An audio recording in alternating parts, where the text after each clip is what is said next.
With so many options, why choose Arizona State University? For me, the only online option was ASU because of the quality. Their faculty was really involved with their students and care about your personal journey. The dedication to my personal development from my professors, that's been extremely valuable to me. Earn your degree from the nation's most innovative university. Online. That's a degree better. Explore more than 350 plus undergraduate, graduate, and certificate programs at asuonline.asu.edu.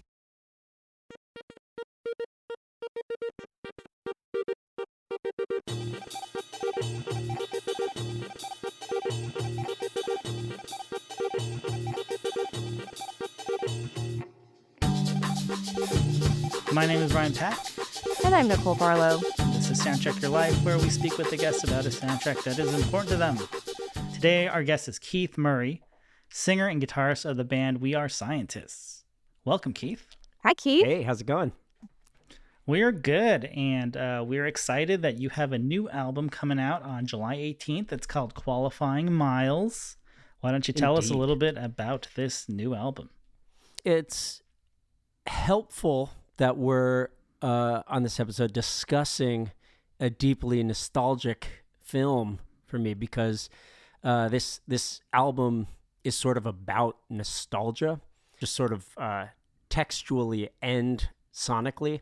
It spends a lot of time thinking about like experiences growing up and how moments in your life and especially people in your life seem like they are always going to be fundamental to your everyday experience and to your emotional experience.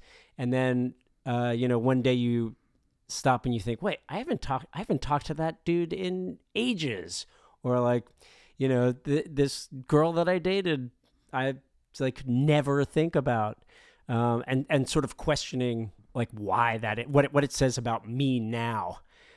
Like how to gauge my personal growth by reckoning with nostalgia. Lost Boys, not a movie I think about all the time, but when I do, boy oh boy, it all comes flooding. It all comes flooding back. The nostalgia floodgates. I think we all deal with that from time to time, and I love those thematics of your new album. That is a very, very parallel thing, I think, to what we're going to talk about today. Yeah, and it's a great album. It's very guitar heavy, which I guess in 2025 is automatically nostalgic. Yeah, it's true. I mean, it's sort of even for We Are Scientists. Our last album was very synth and electronics driven, but this sort of even goes back to guitar sounds prior to our debut album in the mid-aughts, which was very like spiky dance rock. This is sort of like mid 90s, kind of slower tempo, chugging rock music, which is sort of new for us. Every once in a while we've dabbled into it, but this is the first time we've really waded into the depths of those waters wholeheartedly. And you're touring to support the album now, is that right? Yeah, we're sort of in between a couple of chunks. We did a really long, perhaps overlong European and UK tour. It was really awesome and it was a lot of fun, but it was definitely one of those tours. I think we were gone for like 7 weeks straight. Oh wow. And it was definitely one of those tours where sort of like a shark, the minute we stopped, I felt like I was going to die. Like an inertia was definitely carrying me through. It never like occurred to me while it was happening that maybe I needed to stop. But when I got home, which was 4 days ago, I was like, okay, no more touring. Actually, now I'm going to California in 3 days just to hang out. So actually, maybe I do. Maybe I am just so accustomed to never, staying in one place that I will have to keep moving. That's going to be the inspo for the next album. If you make it, and we hope you do not die from touring. I will try not to. Keep it together. Maybe that's why your music is so dancey. Just always got to be moving. That is true. No, it cannot be sluggish, or else I'll simply recline and maybe never get back up. So, well, let's not do that, especially in the middle of our podcast. No. But this is your ninth we're album. upright. You guys have been a band for over 20 years. That means you and Chris have been, I hope, friends for over 20 years, or at least business partners. Yeah, we are. Oh, and God, I truly hate to say this publicly. We're going on 30 years of being friends. We met in college. That's horrifying to reckon with. But yeah, Chris has been my best friend for many decades now. And yeah, ideally, no end in sight to that. We were hanging out today. Everything seemed cool. So I'm feeling cool a day. Tomorrow, we don't know. That's right. Today I walked away feeling very positive about the prospects of future friendship between us. But the real question is, what does Chris think about the Lost Boys? I don't know. My feeling is better not to ask. if I get him examining it too closely, he may start to. Because what does it say about you? Yeah, exactly. I just let it be. Yeah, I want to live in blissful ignorance, not poke the sleeping giant that is Chris Kane. Well, we might need to follow up when this is over to see what he actually thinks of Lost Boys. I don't know, Nicole, because 30 years of friendship without talking about Lost Boys once, maybe that is the balance. What's true? We don't want to tip it over the edge because we talked about Lost Boys. And then be responsible for a band breaking up. That would be he definitely is a Lost Boy. I mean, fan might be a strong word. I actually don't know if he's as enthusiastic as I am. I sincerely doubt he was as in the thrall of the two Coreys as I was at 10 years old. But part of why I chose Lost Boys, apart from its fundamental effects upon me as a youth, is that maybe in 2008 or 9, We Are Scientists was invited for maybe the NME, the British music magazine, to play a really tiny undersell show at a club in London called the Old Blue Last. It's like a 200 capacity club, maybe. And I don't remember what the circumstances were that prompted this, but because it was the NME, we were like, okay, yes, we'll do this. It was on a day off. But we were wondering how to excuse doing so small a show in London. And the answer we landed upon was that we should play the Lost Boys soundtrack in its entirety. Wow. We didn't do it. Oh, you didn't do it? I thought this was going to be a great part of your lore. No. But then it wouldn't make sense that, of course, you haven't talked to Chris about this. So yeah. Close. I think the more we thought about how much rehearsal that would include for a 200 capacity one-off show, the more we thought maybe it's a better idea than it is an execution. Right, a little too much work. It's like playing a wedding or a bar mitzvah or something. You don't want to throw too much behind that preparation. I guess that's maybe a good segue into a little more detail into the movie we're talking about today. But if you had done this show, who is the muscle-bound saxophone player?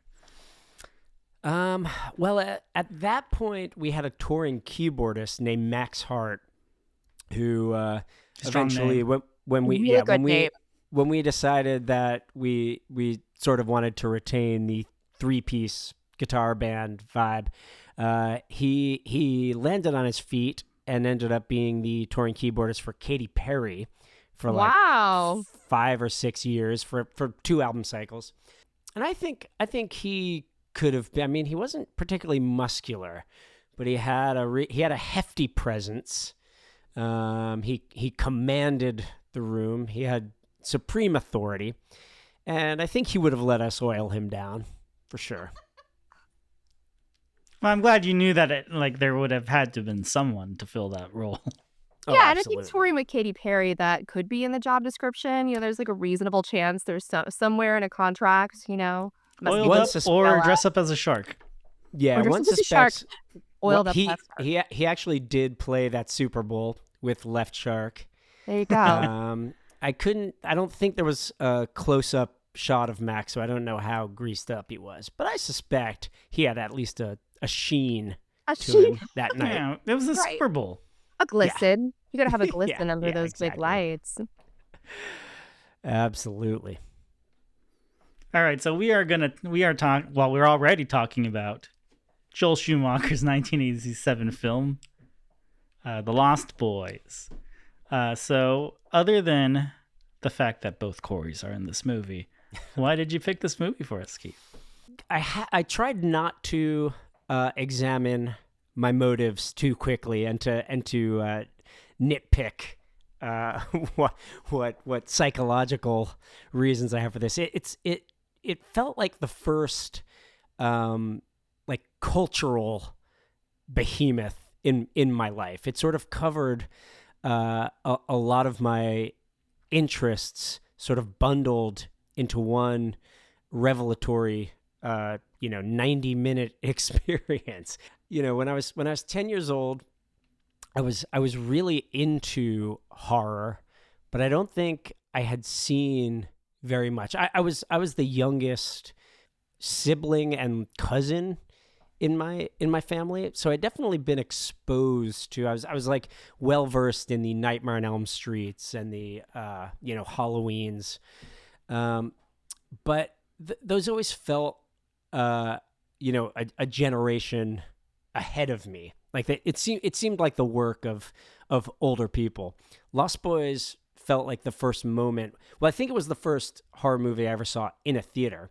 How I got into a rated R film at age 10, I can't explain, but I do very explicitly remember seeing Lost Boys in a theater and being terrified. But also sort of having the Corys as an anchor. I don't really know how old the Corys were at that point. I'm going to guess they were maybe like 15. How old are they? That's a really, really good question. They seem like they're around 15, but I think conceivably they could be older because the Corys looked really young, I think, throughout their heyday Right. of their career. What's really interesting about what you just said is that apparently some of the lore around this film is that originally they wanted this to be more of kind of a Goonies level. So they wanted the main cast to be much younger. And then when Joel Schumacher got involved, everyone aged up. So Yeah, Very first it was good. Richard Donner, and then Right. Schumacher took over, and they're Whoa. like, we need to let's make this for a more mature audience. and it's Richard. definitely mature. Like you said, some of the scenes are legit pretty terrifying, and the transformations are Well, very wait. I intense. don't. I mean, don't know if I would say intense. they're Intense. legit. Yeah, for It's a intense. child. For a But remember, this movie was not designed for children. Yeah, Apparently, it freaked is- me out. I saw it as a kid too, and it did freak me out. But- it's very strange to me to have realized that Lost Boys was rated R, because it seems very specifically aimed at like 15 or 16-year-olds. Like I certainly can't imagine an 18-year-old. I guess an 18-year-old would like the Michael and Star story, like the Jason Patrick and Jamie Gertz and Kiefer Sutherland characters. I guess would be cool to them. I don't know. I'm not even quite sure. Well, you got to But- make it rated R, so all the kids that are like 13 through 16, there's that element of it's too dangerous for you, so then they want to see it more. Yeah, I'd like to look back and see what else was in theaters at the time, to see what movie what PG rated film I bought a ticket to and then snuck in to see Lost Boys for. Wonder if Who Framed Roger Rabbit was out at that point. Although even that can't have been PG, right? That was a pretty I remember saucy- seeing that in theater, and I was like 5 I or think Who 6. Framed Roger Rabbit is like scarier than The Lost Boys, potentially, or more disturbing. It definitely is. It definitely is a more haunting film than Lost Boys. Yes. haunting is the word, really sticks to you. The deterioration of people is much more scary in Yeah. Rabbit. Not Really cool. sticks to your psyche, you know? Yeah. Really makes you think about LA. I would rather just have someone explode in a bathtub. Absolutely. So Richard Donner. Okay, yeah, I guess Richard Donner did make Goonies, and that is pointedly for kids. But I'm picturing a Lethal Weapon mode Lost Boys. And that'd be pretty sick. I think Richard Donner could have made a great Lost Boys. I do think that there's like elements of the Goonies in the movie, especially with the frogs. And then Yeah. And then I think there's a little bit of like Lethal Weapons like conversations going on, like when they're barricading the house and like getting ready for the huge vampire onslaught at the end. Yeah, I was sort of thinking that Lost Boys, and look, hear me out. Lost Boys not a great film, but I feel like it was a pretty early. Maybe saying it's postmodern is getting ahead of ourselves, but it's one of the earlier self-referential films. Like it's extra textual. It talks like it recognizes the source material that it's pulling from in the film itself. The characters talk about horror movies. They talk about Texas Chainsaw Massacre. They make jokes about Dracula. So yeah, it sort of prefigures, Quentin Tarantino grade cultural touchstones. I don't think that's an overestimation. I think there are some things in it that maybe are a little ahead of its time. I guess the term vamp out that they use to describe like when they become vampires, that's a Buffy the Vampire Slayer thing too. So Buffy the Vampire Slayer, the show, stole that from the movie. So first media use of that, I think you could probably argue that there are a lot of things in it that feel like they were used in other pieces of media later. Somebody Right. also said like this soundtrack is kind of like the Crow soundtrack before there was a Crow soundtrack in the 90s. And that sort of makes sense to me too. A little bit. I can see that.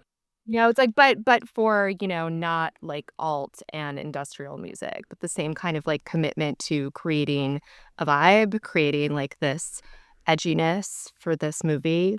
The vibe is very strong. Yeah, and it is fairly goth. Yeah. Yeah. It might. The Crow soundtrack is a better soundtrack. Yes. We were all really fast. Like, oh yeah. And maybe this is a hot take, but I think the Crow soundtrack works worse in the film I'll than also agree with Lost that. Boys soundtrack I does. agree with that. Like, yeah. Lost Boys, like the songs in Lost Boys really work incredibly well in the scenes they're in. Several of them appear multiple times, so they sort of become like thematic. Pretty cool. Yeah. I hadn't remembered the Roger Daltrey cover of is it Don't Let the Sun Go Down on Me? Yeah, the Elton John song. Yeah, and I realized it's because it doesn't actually appear in the film. It's in the like credits. It's the second song in the credits. I'm sure as a child I never even got that far into the credits. Once the credits were rolling, once Corey Haim was not on screen, I was like, I don't need this anymore. And I've already heard people are strange. It's already in the beginning of the movie. Right. We've already had like the on the nose, People Are Strange, Echo and the Bunnymen cover. Another hot take I want to bring.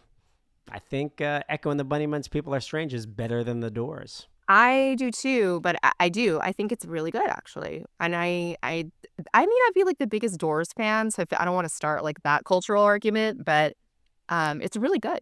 I'm definitely a bigger Echo and the Bunnymen fan.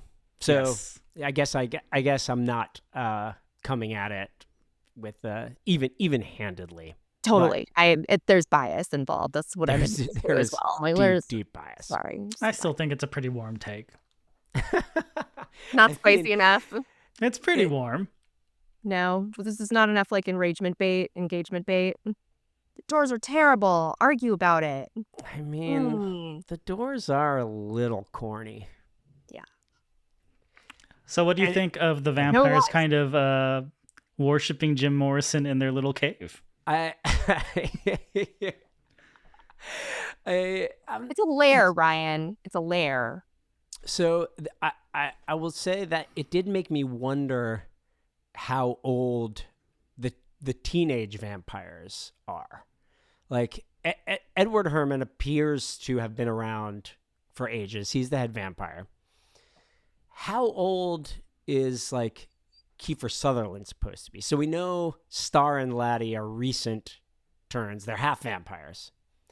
Also, how long can it? I'm starting. Sorry, I'm rabbit holing. How long can these vampires live without feeding? Star tells Michael that she's still half vampire. She hasn't eaten for weeks. I guess she seems okay. Laddie is recently missing. We see him on a milk carton. How long has Bill from Bill and Ted been a vampire? It's very hard to be like, hey, it's Alex Winter. Yeah. He's not Bill. He's a vampire. Yeah, he's definitely Bill. He's just Bill. Well, and also Edward Herrmann. I was watching the movie with my wife last night, and she goes, "It's the dad from Gilmore Girls." Oh man, brutal. But importantly, Edward Herrmann sort of dresses in a contemporary manner.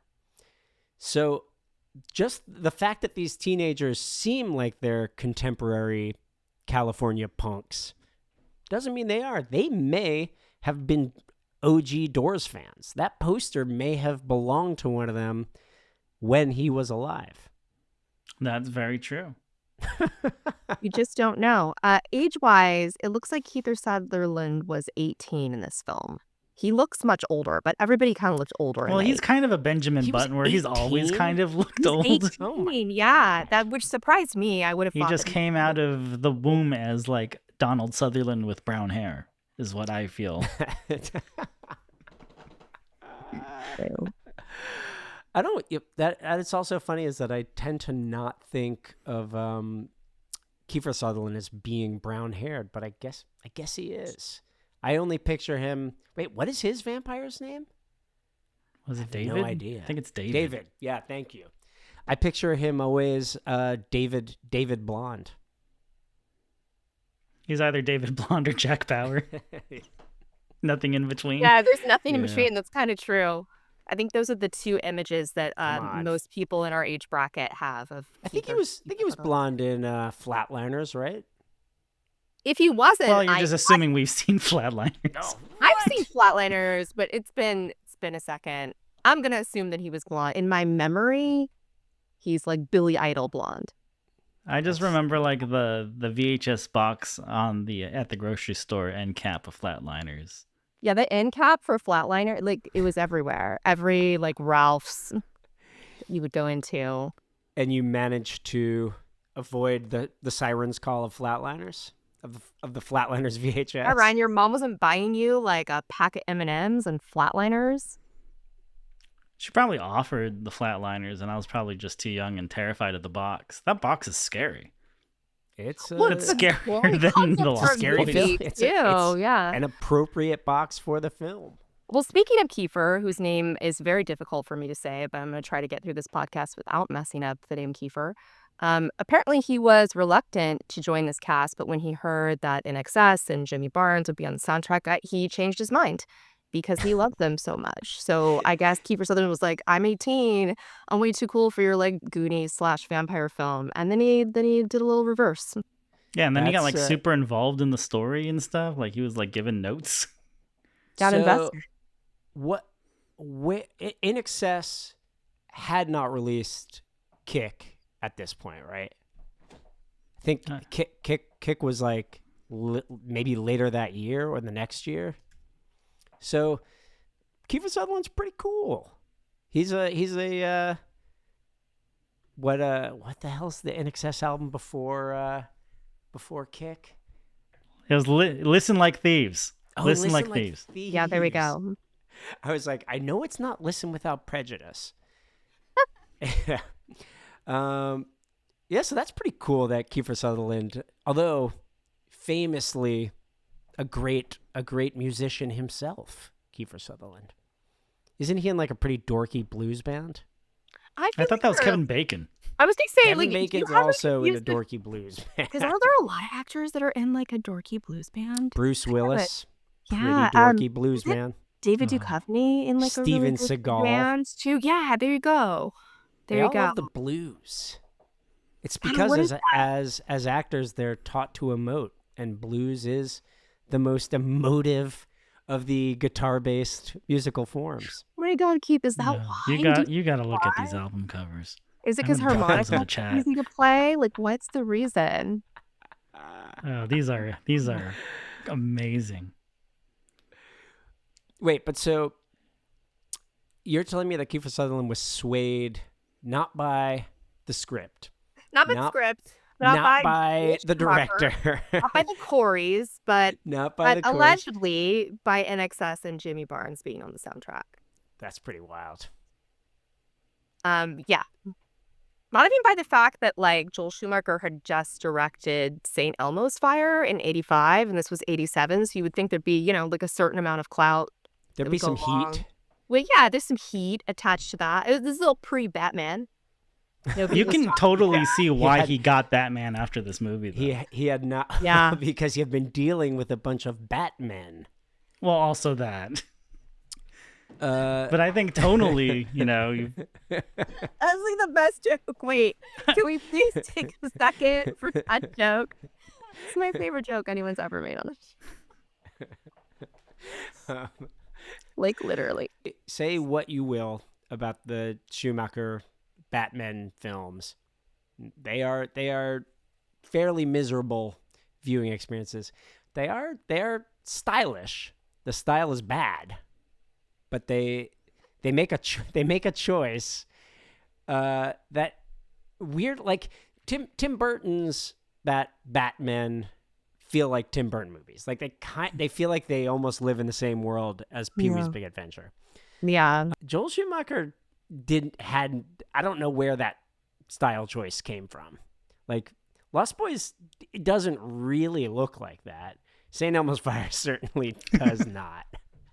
No. Certainly does not. Speaking of St. Elmo's Fire, I rewatched Lost Boys today to prep, and I was pretty impressed that Corey Haim has a real cheesecake poster of Rob Lowe on his closet door. Right. It's because Joel Schumacher had just directed him in St. Elmo's Fire. So I think all of these posters are like Easter eggs from Joel Schumacher. Like, hey, by the way, like we don't have social media, so I can't promote my previous films. Give me a Batman movie. Is that what you think he was doing? He was trying to drive viewership to VHS copies of St. Elmo's Fire? I think he was trying to say, here's Rob Lowe, and if you like this, you're going to love St. Elmo's Fire. There's an echo in the Bunnymen poster in Sam's room, and they covered People Are Strange, and there's that Doors poster that we've already talked about in the vampire lair, if you will, cave, whatever it is. Whatever your preferred nomenclature is for a place where vampires congregate. Yeah, it's their den. It's their haven. Let's room. Yeah. So to go back to this Batman thing, Oh yeah. As we were talking about how this movie is very self-referential, so it's kind of like the first cinematic, or the first movie where like vampires are thought to be sexy. We got sexy vampires. They're bad boys. No, and apparently they read Interview with the Vampire, whoever wrote the screenplay, and they're like, oh, there's kind of sexy vampires in this book. And this could work. Yeah, this could work. And so, we have that through line to like Buffy, and then obviously the Interview with the Vampire became a movie, and then, all the way to, Robert Pattinson in Twilight. We all have Joel Schumacher to thank for sexy vampires. Wow. Can it be possible that there is not a sexy vampire film before this? I mean, I tend to think of like Dracula as being at least sexually tinged, but I guess, Bela Lugosi, not a hot guy. The Hunger from the early 80s, right, with like Bowie and Catherine Deneuve, they were sexy vampires. There So you I feel go. like that's a slightly earlier incarnation of. I feel like vampires are inherently kind of like an erotic thing, not like in film and books and whatever. It's a penetrative Yeah, I mean, yeah. interaction.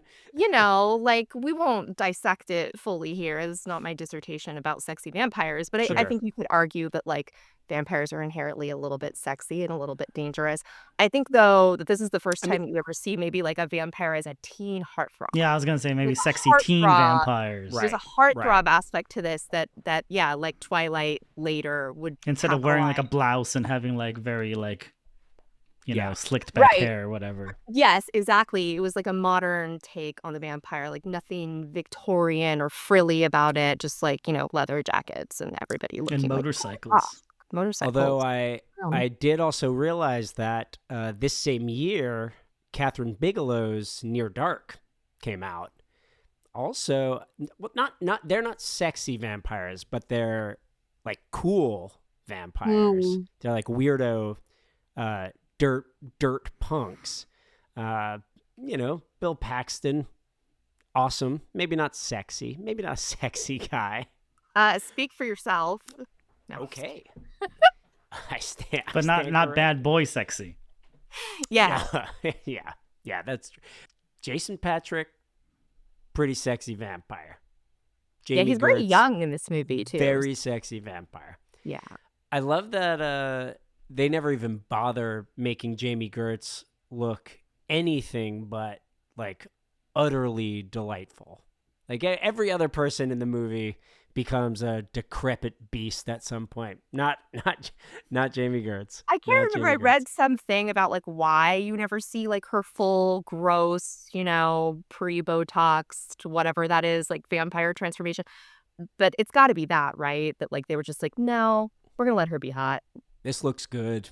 This This is looks good. good. Yeah. Let's not mess with this. This is where the money is, which I think is how Joel Schumacher also thinks. Like this is where the money is, where the box office is, people. Yeah, you guys are gonna make out and we're gonna just fade to the clouds. Yeah, a lot of good California fog use in this film. And how many times do they do that aerial shot of the boardwalk in Santa Cruz? I swear it shows up frankly, like 10 I times. can't enough.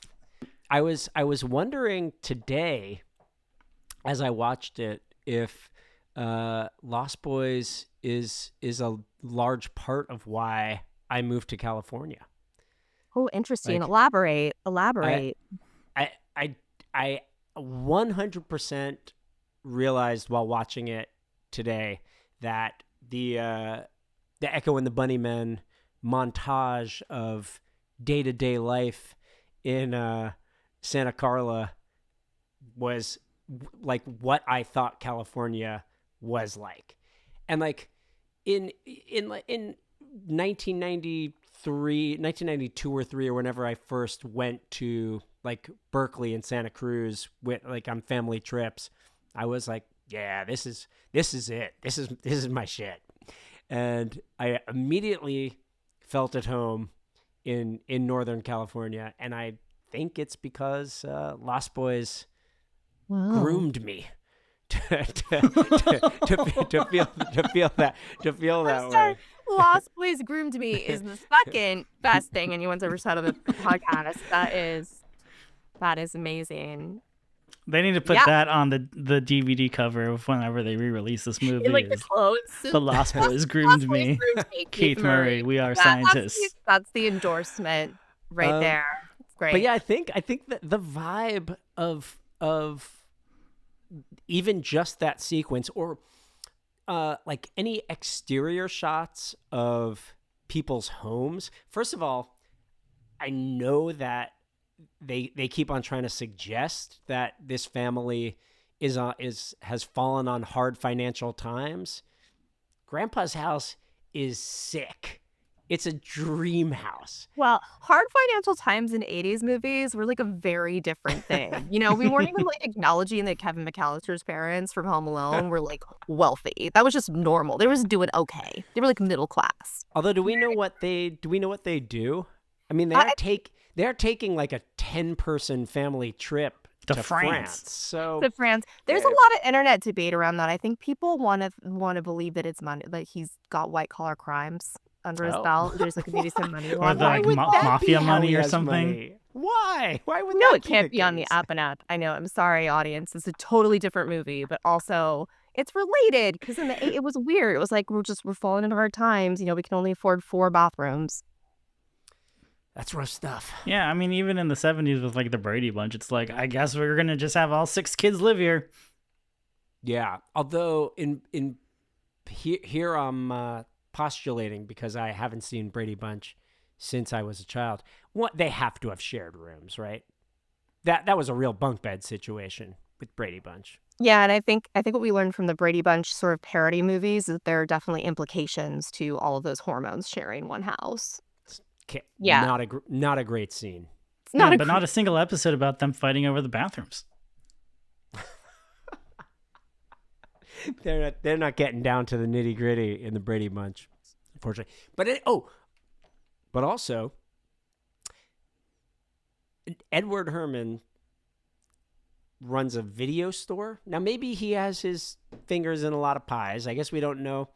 Just because he owns the video store doesn't mean he only owns a video store. But his house is incredible. It's cliffside. There's the scene when he's walking down the boardwalk to his house, his little private boardwalk. It takes him like 90 seconds to even get close to his house. He's got like a hike to get to his house. It's ridiculous. Yeah, and he's got the white picket fence and... Yeah. There's a lot of money in this murder capital of the world.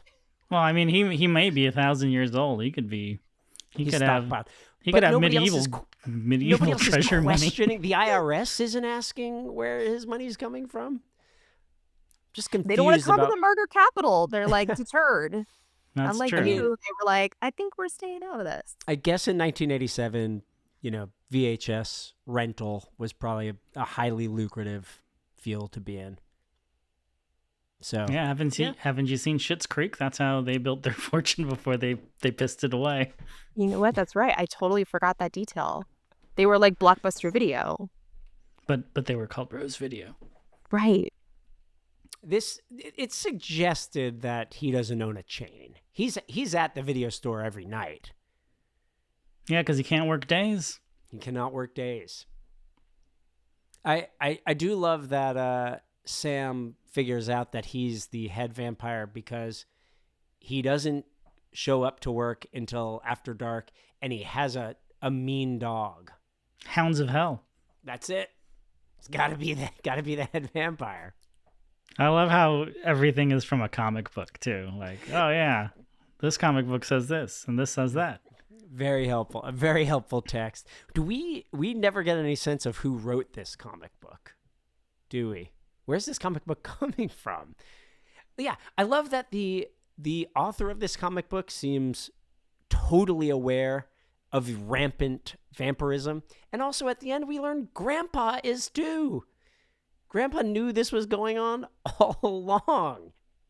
And it's just like, we're fine. Yeah, like the first thing he brings up when the family moves in with him was like, this area is just for Grandpa and his root beers.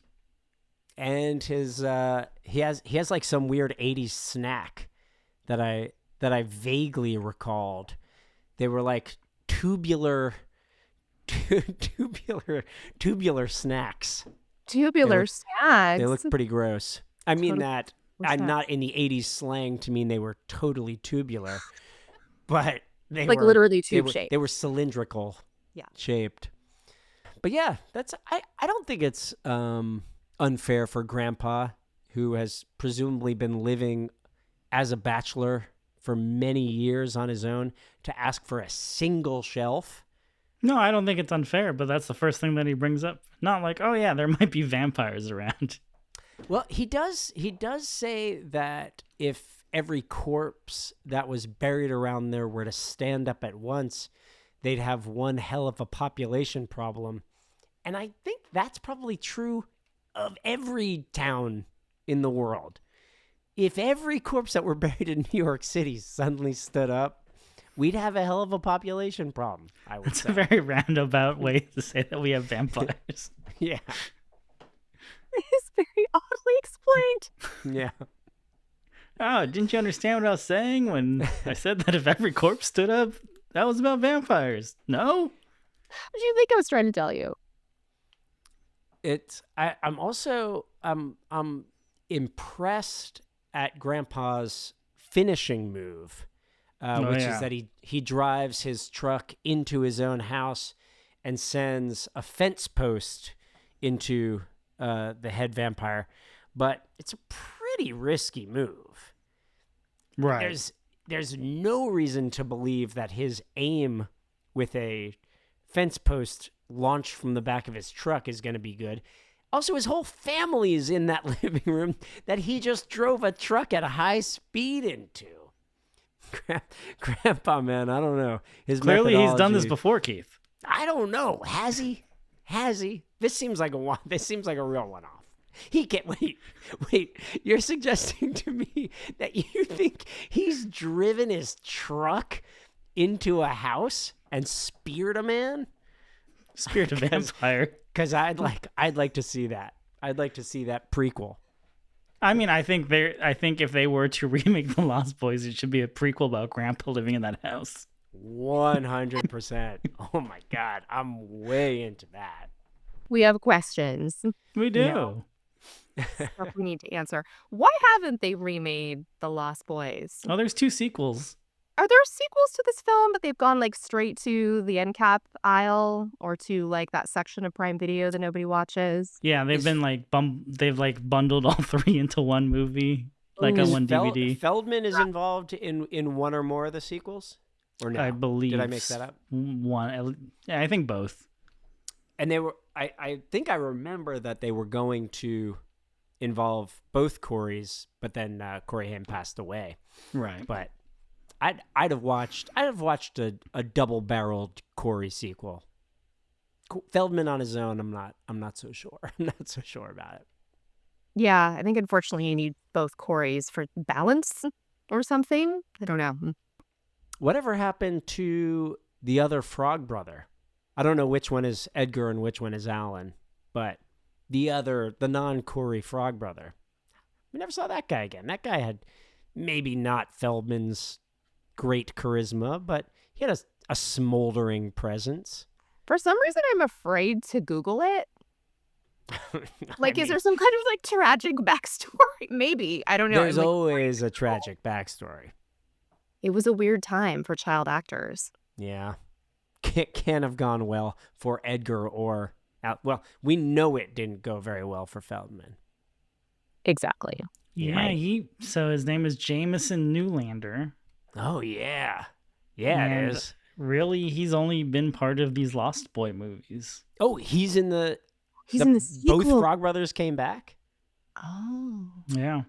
I might be watching Lost Boys 2 tonight. Lucrative. Lost Boys. It's got to be on Thirst. Tubi, right? He's in all of them. He's in all of them. Wow. So he's back. He's on fire. I'm checking right now. Lost Boys 2 has to be on Tubi. If ever a movie were made for Tubi, it's Lost Boys 2. So I want to know. Is it called Lost Boys 2? It's called Lost Boys the Third. Thirst. It's called The Thirst. Well, the Tribe is the first. The Tribe. And then the Thirst. Oh, he's actually only really in the Thirst. In the Tribe, he's in an alternate. Second. The third one. He's he's in an alternative ending for the Tribe. Oh, an alternative ending, right? Because we needed that. He's in a deleted scene, so if you that's find it on brutal. Tubi, he's not going to be in it. I had to look up. Okay, you guys are. It's not on Tubi. It's not on Tubi. I hate to say it. This is the first time Tubi's failed me. What's Tubi even for? If they don't have the Lost Boys 2. That's true. It does seem like Tubi was reverse engineered when one day somebody said, "We need a way to stream Lost Boys: The Thirst." Like, this would happen to all I've the got an videos idea. from that It's dad's called video Tubi. store. It's called Let me call my venture capitalist friends. Let's do it. Okay, so notable tracks from the album, the soundtrack album for Lost Oh, yeah, I Boys forgot about Tribe. So Wait, now we're Don't talking about the tribe? Yeah, well, I just wanted to know what was on it, right? Don't Speak, I Came to Make a Bang by Eagles of Death Metal. Kingdom Wow. by Dave Gahan. Okay. Wow. Burrito by Seether. This is Long Way Down by G Love and Special Sauce. The Von Bondies are here. what? The Hold This is Steady sounds are like a here. sounds like a The pretty Hold sick Steady? soundtrack. Wait, Yeah, what? this Are is you pretty lying? strong for like straight to Lying? DVD. Wait, Blind to Melon? there's no way. You're lying right now. You know what? Would the internet lie? No, I'm saying you're lying. I'm reading it. I don't believe Reading it you're from the reading. internet. But Google's all AI now, so I don't know. It could be a thing, but it doesn't look that bad. It doesn't look terrible. No, wait. There's no way the Hold Steady have a song in Listen, Lost Boys the Tribe. I am here to tell you that What's their song called? Knuckles by the Hold Steady is part of this track listing. And I'm Knuckles? verifying There's no it way they with wrote it the for the Lost movie. Boys. Pretty good. I'm verifying it with the Lost Boys fandom wiki because that also exists. There is a wiki for Lost Boys fans who have probably seen the whole trilogy. Do you think the like eerie pump organ score of the Lost Boys was shuttled into the Tribe and the Thirst as well? I feel like it's. I don't know. I feel like it's essential to the Lost Boys vibe. Good question. That like Sousa style like march organ. Oh, that's a good segue. So Thomas Newman is the composer for the Lost Boys. The famous Thomas Newman. What's his deal? Has he scored anything else? Yeah, he Deeply scored impressive? a bunch of stuff. He's actually been nominated for Best Original Score 15 times, Wow. but has won 0 times. Wow. You can't win them all or any sometimes. Yeah, is that how the saying goes? Yeah. I think that's a phrase. That's the turn Wait, of what phrase. are his other great credits? I remember seeing American Beauty for sure, because that won Oh wow. Best Original Picture. Road to Perdition, Meet Joe Oh, Black. hey. Oh no, wait. Yeah, Thomas Newman, right? Yeah, American Beauty, Yeah. Road to Perdition, Meet Joe Black, 1917, He became Shawshank, Sam Mendes's man. Shawshank. This guy, okay. Finding I'm not gonna lie. Nemo, Wall-E. I'm not gonna lie, I can't picture how any of the scores to these films go. I do feel like I remember American Beauty having like a notable score. I can't remember it, and I want to forget everything about American Beauty as Same. deeply as possible. So I hate that movie so much. that might be why I don't remember Thomas Newman's presumably fabulous score. Because we've had to wipe everything else from that movie. Yeah, but well, yeah. So now I wonder if his Calliope style score is based on the carousel motif that appears pretty often in Lost Boys on the boardwalk. I think when we first hear that march score of Thomas Newman's, if that is his name, in the scene when they first start the fight with the other punks on the carousel, and the cop comes and is like, "I thought I told you not to come around here," or whatever. It seems like that score is designed to sound like it's, diegetic, like it's coming from the carousel, but then we hear it sort of throughout the rest of the film. Do you think that's Thomas Newman's vibe, or is he being bent to the will of Schumacher at that point? I would assume it's in service of the film. You're right. I think you're right. I think Thomas Newman was able to rise above his surging ego and say, I will give Schumacher this Calliope score. It's cool though. It's a weird ass score. You don't really hear that very often. Yeah, it is very strange. Yeah. Well, speaking of important musical figures in The Lost Boys, I think it might be time to talk about Tim Cappello. Oh, is Tim Cappello honkin' sax man? Yeah. Honkin' sax man, Tim Cappello, oiled up sax playing, fan favorite cameo. Yeah, that guy, who is one of the indelible images of this film, I think, for better and worse. I was wondering to you aloud before we started the podcast proper if Tim Cappello, if that is his name, is the for a specific generation the single most identifiable real musician whose name and music nobody knows. Like, I don't think there's another guy who I recognize without knowing anything about his work, but who is a real person, like who right, a real saxophone player, a like real person. I'm assuming that's how he plays, and that's right. I'm using the present tense. To this day, I assume that's how Tim Cappello plays his shows: shirtless, jacked, greasy, wet ponytail pulled to the back, honking that sax. I'd like to believe that he brought that, that waste barrel full of fire. I'd like to think that that's his prop. You don't have to like to think about it because it is true. True, yeah. I mean, you can Google image this man, and that is his shtick. He's always got a burning barrel next to him. According to Wikipedia, he is notable for his muscular physique, his sexually provocative movements during performances, and for a tendency to perform shirtless with oiled skin and a ponytail. He's the Steven Seagal of saxophones. He really 100% is a Seagal. Although I'll tell you what, I'll bet he could kick Seagal's ass. He's a really big dude. He's a huge dude. Huge. He's got, like you said, he's got sexually suggestive moves. And that just demonstrates that he's very comfortable in his own body. I bet he could really manhandle Seagal.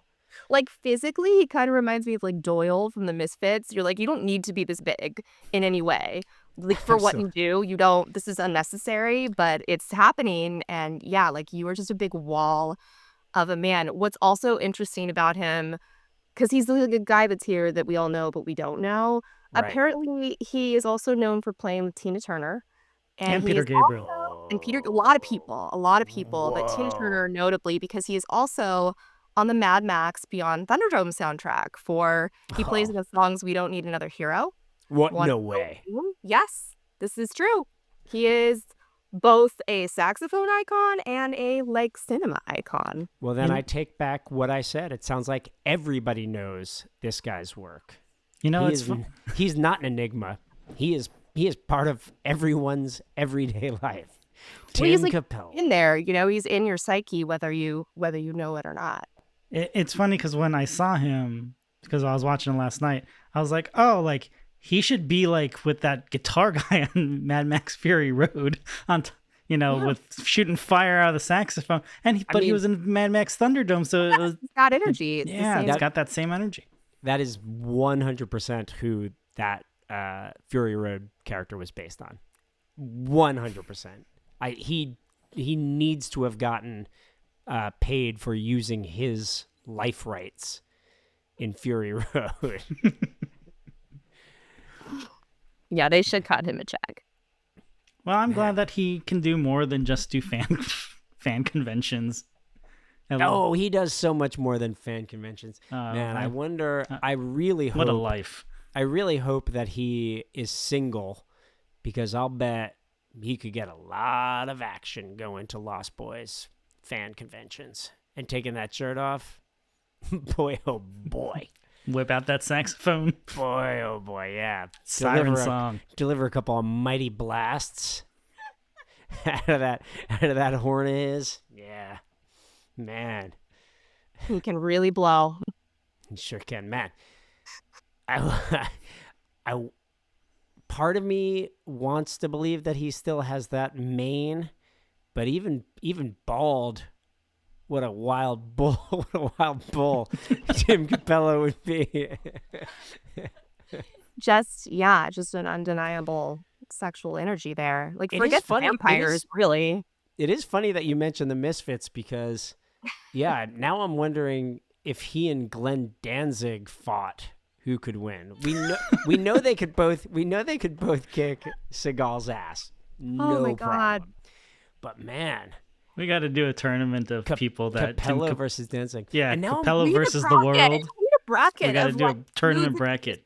dudes in music who are like way too big and shouldn't Yeah. be that fight. Like, Although now you're making me wonder because Glenn Danzig, famously a bulldog, like not a very tall man. he's But not tall. Yeah. he's compact. Yeah. I've seen that picture of him out getting like the kitty litter and stuff. Like, he's not that right. What? You've seen what There's picture this, now? like, paparazzi photo that went around for a while of him like out at the grocery store, like in the parking lot, like getting kitty litter. What? Why? What? Under what circumstances was paparazzi thinking this is going to be the shot that makes my fortune? Well, I'm telling you, What? among like old punks, that thing went around. That thing got memed. for Because a they long clearly thought that Danzig was Old going to pay punks. them off. Yeah, old punk's famous for spending a lot of money on Getty Images. It was a whole thing, guys. But now I'm realizing that I don't think we see contextual shots of Tim Cappello. He might also be like 5'4". Are you gonna try to find his height? I see Ryan like locking in. Yeah, here we go. Are you checking? Tim. That saxophone does seem really big. And it's not a tenor. People- He's delivering big hot. He's People high. lie. He is a solid 6 feet tall. Okay, all right. Yeah, I'll bet. See, I'll bet. Oh, he's on Cameo, He's guys. towering. is he really? He is on Cameo. Guys, I've got to go. I'll talk to you later. I'm on Cameo right now. But if you buy a cameo, Oh, is it man. extra to get him like oiled up and then the chains? Is it, or does that come No, standard? that is 100% bundled in to the costs. His oil budget is right there in the fee. Baked in. It's baked in. Yeah. Oil and saxophone reeds. There's no extra charge. Good. Man, we got to get him to play the Careless Whisper solo. Has what a he dream. shown up? I feel like I read What a- that he shows up to do that. Like, he is kind of his own, like a street performer in his own right. Like, hasn't he just done like, I'm going to show up and I'm going to perform Careless Whisper whether you want to hear it or not? No, I he think does he not does. do that. He for does that free. kind of stuff for fun. I think that this is his shtick. He's on Cameo. He's not doing Cameo for fun. That's not. I mean, I guess if you're telling me that his cameos Oh my are God. free, then I'll believe true. you. Or What's there's right- just right they tips. cost just enough to pay for Just the tips oil and the involved, sax reeds. I bet. You know? Yeah, he's not above taking a tip for doing something that he loves. No. Yeah, he's not on Tina Turner's retainer anymore, so. Too soon. As I was looking at Spotify's suggestion of what the Lost Boys soundtrack is, which seems unofficial, I'm noticing that I Ain't Got No Home, not an official part of the soundtrack. And yet, apart from Tim Cappello's performance, maybe the most important performance in the film, Corey Haim in the tub, Nanook the dog going batshit over Jason Patrick outside the door. What a sequence. What a horrifying. Again, sort of prefiguring Quentin Tarantino using, delightful music in horrifying scenes. Like that, it was making me think of the ear-cutting scene to Steeler's Wheel in Reservoir Dogs. I don't know. Schumacher was way ahead of his time. But then also never capitalized on that because then he made bad movies following. Did Schumacher make a good Phone Booth is pretty good. Yeah. I think that was like the last not great. Not great. I think he's good at making movies that are like extremely flawed, but also really watchable. You know, we're still talking about him. He's a good bad director, I think. Yeah, he's a good bad director. I think he came along at that time when you could be sort of that big budget Hollywood movie director and make a lot of like C grade movies. Yeah, I mean, I do keep forgetting about Flatliners, and I will go to bat. For Flatliners.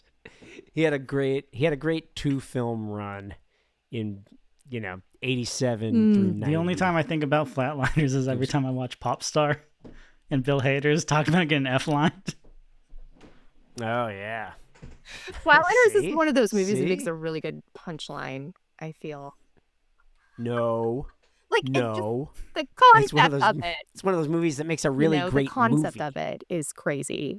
Wait, am I remembering correctly that they remade Flatliners? I think we can ignore that probably. We can ignore that like the Point Break remake, like we don't need to acknowledge that. They did remake in 2017. Yeah, how did I? Oh, did they? Nobody saw that. How did I not see the Flatliners remake? I did not see the Point Break. Nobody. These are not things. Kiefer Sutherland is in it. Like he showed up in the Flatliners. Yeah.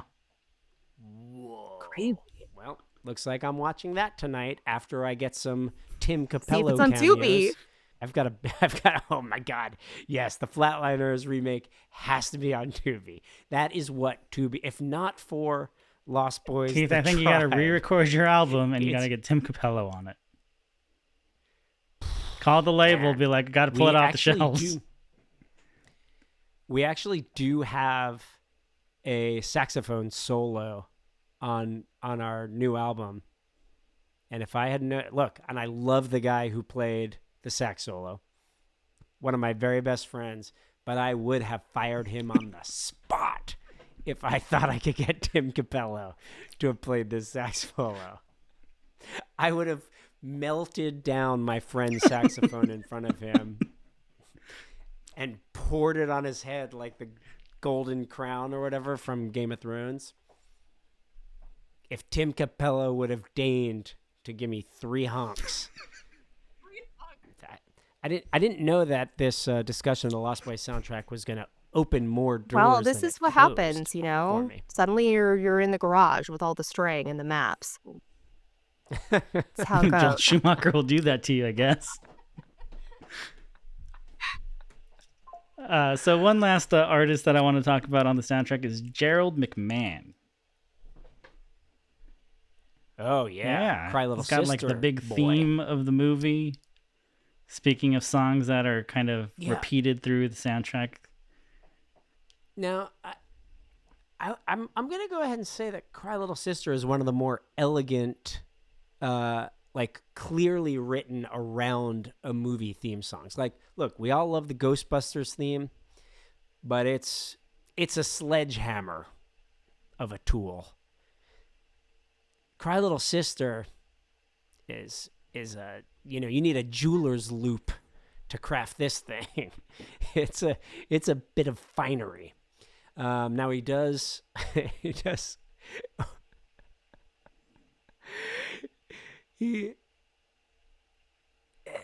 that scream I hear is such a haunting line. The way he then screams, he enacts the scream that he hears. It's wonderful. It's a true songwriter. Yeah. I mean, he's marrying theme and execution.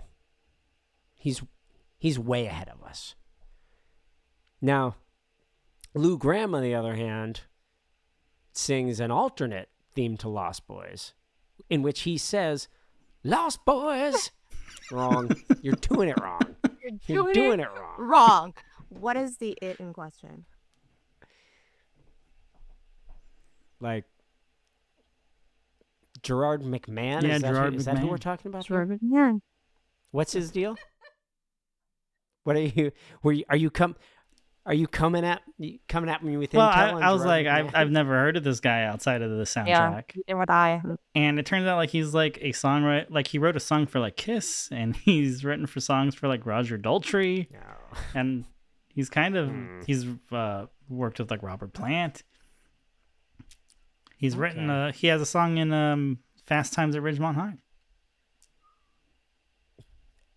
I can't help but notice that you're not telling me the names of any of these songs, which is suggesting to me that they're minor works. Ryan, that they exist. He has "The Look in Your Eyes" off Fast Times at Ridgemont High. According to his bio, he wrote "Is That You" for Kiss on Kisses Unmasked. Say, I defy you to sing me. Listen, 2 verses, even 2 full verses. Like, Gerard is getting paid. I think that's what we've established, right? You call him up and he's like, yes, I will write that weird song for that weird thing. So you clued into something, Keith, that is correct.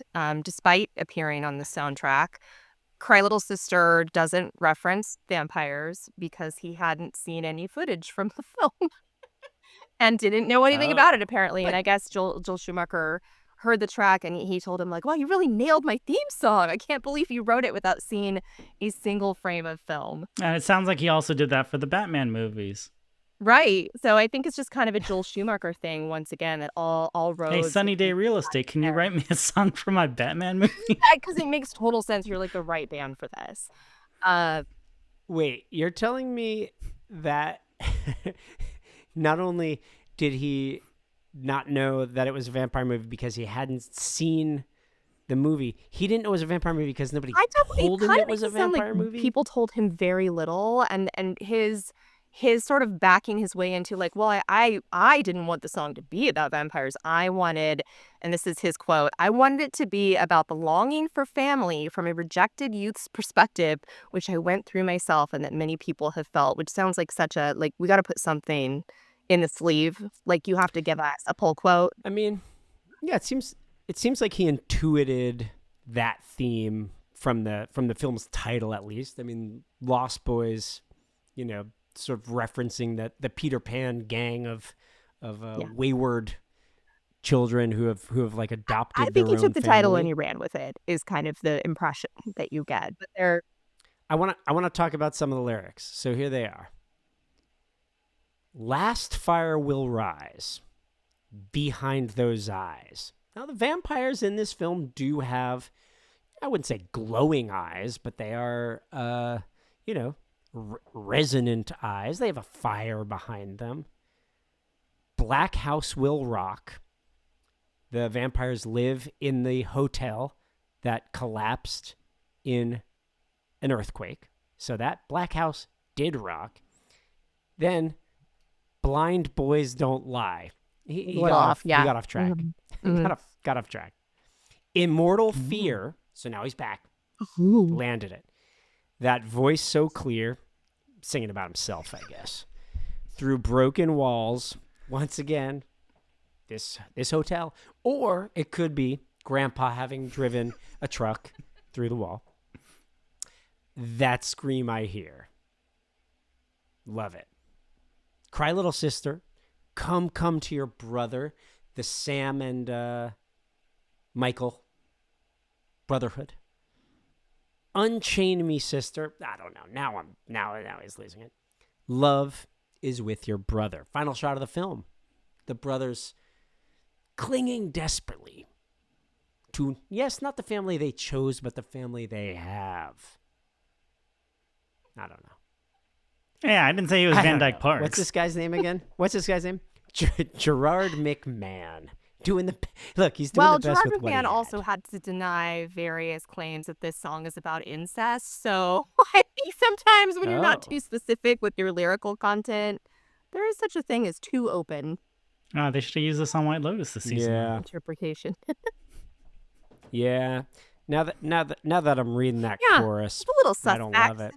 I don't love it. Mm-hmm, yeah. Yeah. Now, how is Cry Little Sister called theme from Lost Boys when Lost in the Shadows is clearly the theme from Lost Boys? Like, that is the song about Lost Boys. I guess Cry Little Sister is theme from Lost Boys. Lost in the Shadows can be theme for Lost Boys. I've cleared it up. Guys, Problem solved. Problem solved. Obviously. This is probably not surprising, but Atlantic Records apparently really hated this theme and thought it was too futuristic sounding. And they tried to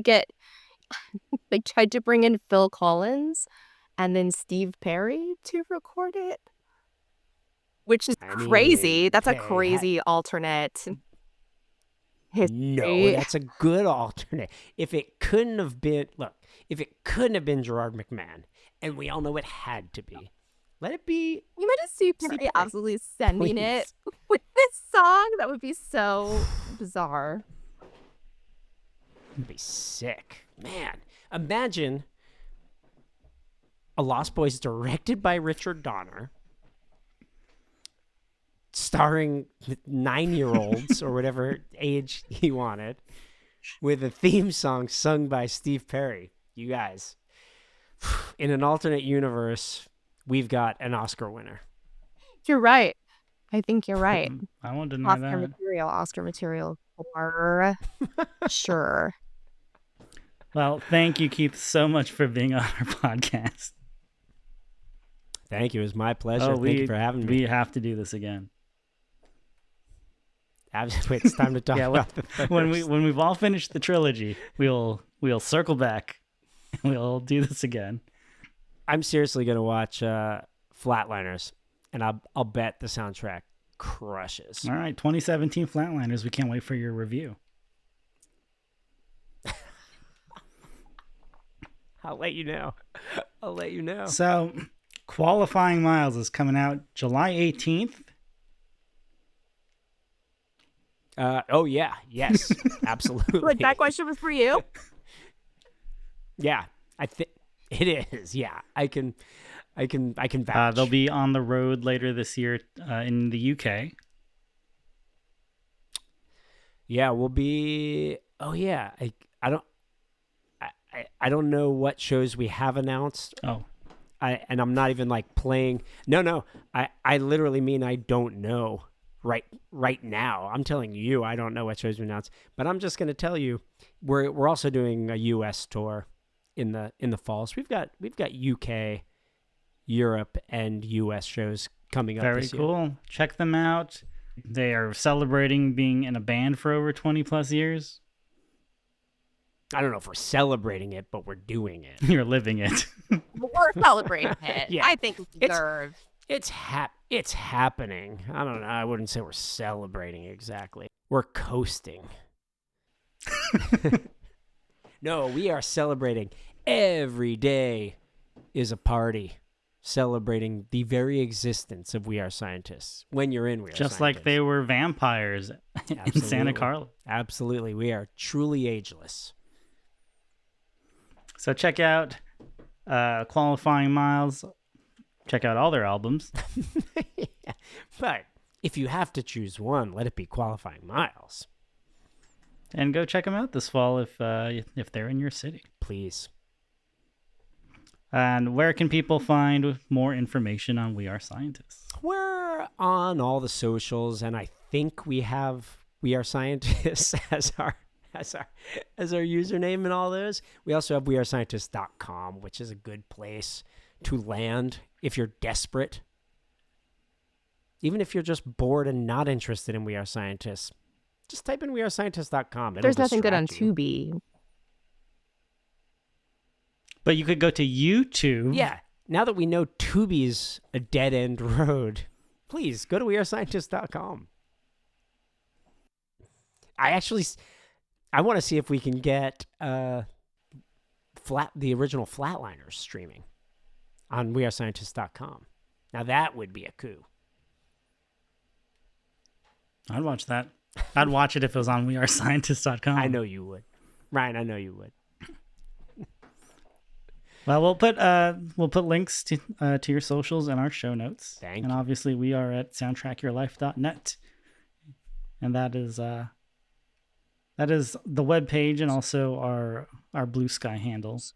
Oh yeah. And Soundtrack Cast on Instagram. I don't know if we have. I think we might have a Blue Sky. I don't think we ever use it. Now I'm going to. You should. Yeah. You'll get more reach over there instead of dealing with a bunch of bots. Yeah. We Are Scientists versus the robots. That sounds like a Tubi film, as far as I'm concerned. This could be a Tubi original. You know what? I'm going to take back everything bad I said about Tubi in this. Will you edit that out? Because I need to make a call. I need to make a call to the people at Tubi. If they hear my maligning of their fine product, they might not give me the monies I need for We Are Scientists versus the bots. The feature film. Double feature with Flatliners. Yeah. Soundtrack's going to be pretty good, I can assure you. Well, we'll cover it on the podcast for sure. Thank you. Well, thank you so much, Chris. Thank you so much, Keith. Oh my God. Oh my God. I was doing well, and then I just ruined it. Your name is right here on the screen. I don't know how I did that. That's why you've learned not to trust. 30 years of friendship, and you've just kind of merged into one person to me. It's fine. I will answer for Chris in any circumstance. I have You have power of attorney? I have power of attorney, yeah. Thank you so much, Keith. We love talking to you, and congratulations on the new album. It is great. Thanks very much. Thank you, Keith. This was so much fun. We appreciate it. Thank you.